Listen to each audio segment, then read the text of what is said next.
Hello and welcome back. I feel like I'm like very twisted on this chair. Okay, there we go.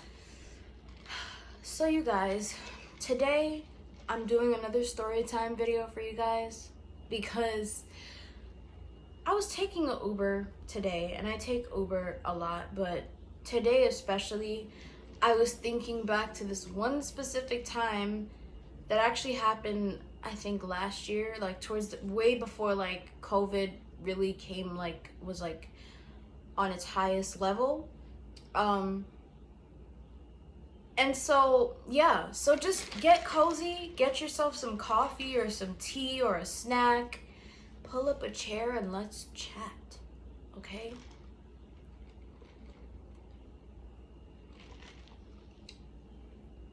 This is a French vanilla iced coffee. By the way, this is pre-filmed, so if you see another video where I still am drinking iced vanilla, French vanilla coffee, it's because I pre-filmed 2 of these for you guys. But yeah, okay. So back before like COVID really was like on its highest peak, I used to spend a lot of time with a few of my friends, the ones that I was able to meet up with. This one friend of mine, we would hang out a lot, and so we decided, I'm like, oh, like let's go to lunch, let's go to Starbucks, like let's make it a whole thing, right? And so this had to be like, I want to say February maybe, or yeah, it was probably February of 2020. And so we, like, first of all, she comes to meet me at my house, and she and I get in an Uber. We go get lunch, we go get Starbucks, whatever. We're having a lot of fun. And then I told her, I was like, oh, instead of you like coming all the way back, like just take a train from here. It's gonna be easier. You don't have to like, do a whole bunch of stuff. So she's like, all right, I just want to make sure like you get in your car safely. I want to make sure everything goes well. So towards the end of our hangout thing, I was like, okay, this is a train you could take, whatever. I like, request my Uber to come pick me up at a certain location. And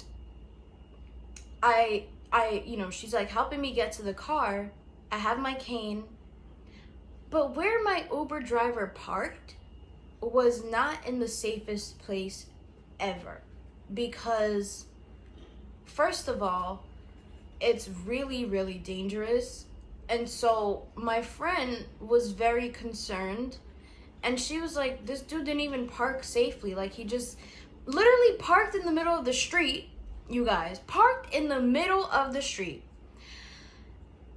In the middle of, like, a really busy area where there's cars coming and going. There's a big bus, like, barreling down the street. Trucks, like there's just a whole bunch of chaos happening. So my friend and I are trying to like get through safely where I can get in the car and she could like run back to the curb and like, to the sidewalk or whatever. And so she puts me in the car. She's like, all right, let me know when you get home. I was like, cool, I got you. And same with you. And so we arrive at my house, and I asked the driver, because I have my cane, like I mentioned. I asked the driver, I'm like, oh, do you mind like just helping me get to the door? And he's like, no. I was like, what? He's like, I can't do that. I'm like, that's BS, because every other Uber driver I've ever had has always assisted me to the door, or like whatever it is that I'm doing. They've always assisted me to the building. And so, like, whatever. And so, I'm like, what do you mean you can't help me? He's like, I have another passenger I need to go pick up. I'm like, it's not gonna take you an hour to just help somebody walk to the door, even if you just help me, like a little bit down the path. And so, I'm like, oh, you're not gonna help me? Okay. So me being me, being the sassy person that I am, I take out my cane and I open the door and I get out, and he's like, no, no, no, no, no, no, no, no, no, I'll take you, and I'm like, dude, first of all, you messed up a lot because you did more than just one thing wrong. You parked in the middle of the street where it was really even, like, if I was, okay, let's say if I was by myself, you guys, right? That would have been such a horrible, even worse experience than what it was, because me trying to navigate through this crowded area, this really like busy, chaotic area, trying to get to my ride. So, okay.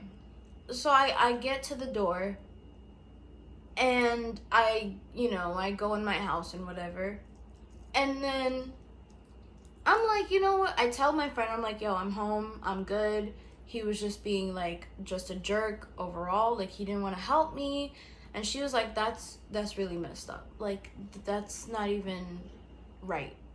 And so, I'm sorry, I keep saying and so, but that's just like what it is right now. So, I get in my house and I'm like, all right, let me report this to Uber, because truthfully, that was not even called for. Like, that was really uncalled for. Like, you mean to tell me you're just gonna like be so, first of all, and he was really rude, by the way. I don't know if I said that, but he was really, really rude.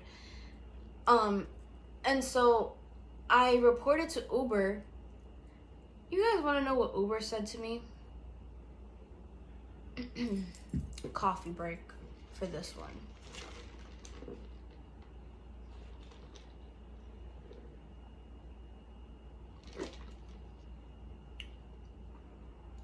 Uber emails me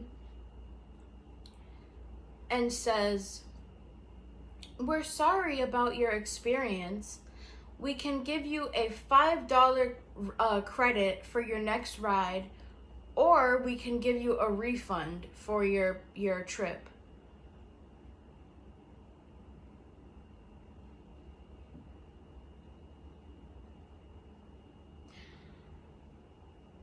So then I'm like, are we not gonna talk about how the driver like treated me or acted? Like, you're not gonna say like, oh, we've talked to him or whatever.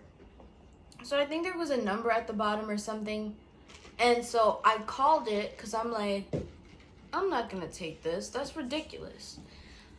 So I call them and I'm like, oh, I see I got this email, yada, yada, yada.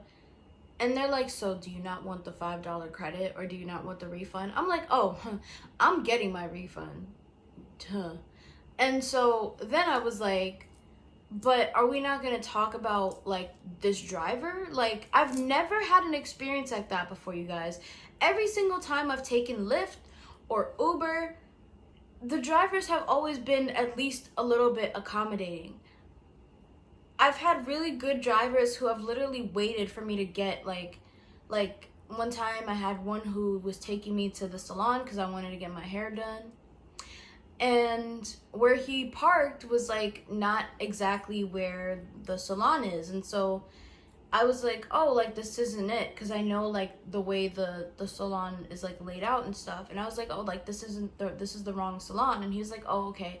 So instead of him just like leaving me there to figure it out, he literally like walked down the block and, you know, he was like, oh, okay, I think I found it. And I was like, okay, thank you so much for actually like being patient and like waiting with me, you know? So I've had some really great experiences, and I've also had some like really, really not so great ones. And so I feel like if you're ever in a situation like that, especially coming from a person who is completely blind, to my fellow blindies, whether you have low vision, whether you are fully blind, it's like, just know, like, just continue to advocate for yourself, because they shouldn't turn you down because of your disability. And I know that it happens a lot to people in the blind community, especially. I have heard a lot of stories from people, from my friends, but it's like there's no need for you to be rude to somebody. It's like I was being really, really nice. I was respectful. I didn't say like, oh, like take me to the door or whatever. I was just like, hey, question, do you mind just walking me to the door? Just so I can, cause I also had like a lot of stuff in my hand, so I didn't want to like make anything fall or like get disoriented or whatever it was. And I don't know, I felt really uncomfortable in that situation because I'm like, I know where I am, but at the same time, it's like, I like to do that because sometimes they won't drop you off in the right area. So my whole thing is ask them to walk you to the door. This way you know, like, okay, this is where I am supposed to be, or this is where I live, or whatever. Because I've had I've had a lot of situations like that where they'll be like, oh, you're here. And I'm like, okay, cool, thank you, have a great day. And then I'll walk and I'm like, wait, this isn't where I'm supposed to be. So it gets you kind of disoriented in those situations, especially when you're like trying to figure out how to get back to where you need to go, how to like, also communicate to be like, oh, like this is not the right place. But anyways, this all being said, I just wanted to say that if you ever find yourself in a situation like that, just communicate with the driver, continue to advocate for yourself, and just be like, you know what? Like, no, you're not gonna just be this rude to me or just forget to help me to the door. Because I also let them know before I get in the car, like through the app, I'll message them and I'll be like, oh, I'm blind, so, just look out for my cane or whatever. It's really important, especially for people with disabilities, because oftentimes you'll be trying to be very alert about your surroundings, but at the same time you're trying to also pay attention to like where are you, where do you need to go, and trying to keep track of all those things. It can get kind of like frustrating. So that's why I say, if you're ever in a situation where either A, you just don't feel comfortable in your Uber like ride, like immediately have someone on the phone with you. I like to do that from the beginning because I often pick up the vibes from a lot of the drivers and I'm just like, yeah, no, I don't want to. And so whether that's you calling a parent, whether that's you being on the phone with a sibling, a best friend, oftentimes it's between my best friend or my aunt, or my mom, and sometimes my brothers. So just take your necessary steps when you do travel independently, because I know how it can get from having a disability, what it's like when you're trying to travel independently, you're trying to advocate, you're trying to stay on top of X, Y, and Z. So just make sure you kind of have like a plan. And this is what I like to tell people. It's like, for me, I can never just like be on my phone and like forget about where I'm going, because from my perspective, it's like I have to figure out if this person is going the right direction. So I usually pull up my maps on my Apple Maps and I type in the address that I'm going to, and then I'll like follow the direction, and if it's taking me in the right place, I'll be like, okay, cool, and I'll still keep it open.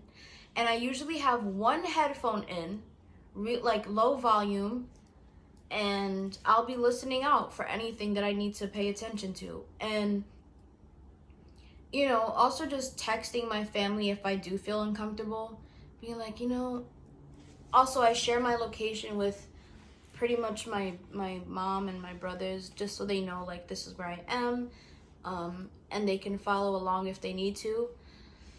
So just knowing like what your steps are, what your plans are for when you do travel independently, whether you've never traveled independently, or if you are starting to travel independently, or if you're like someone who's like always travel independently. It's important to just have people you could contact, also know, you know, what you can do in those situations, and just be respectful at the same time. I like to remind people that, like, sometimes these people just don't understand that you have a disability. You know, sometimes they just forget.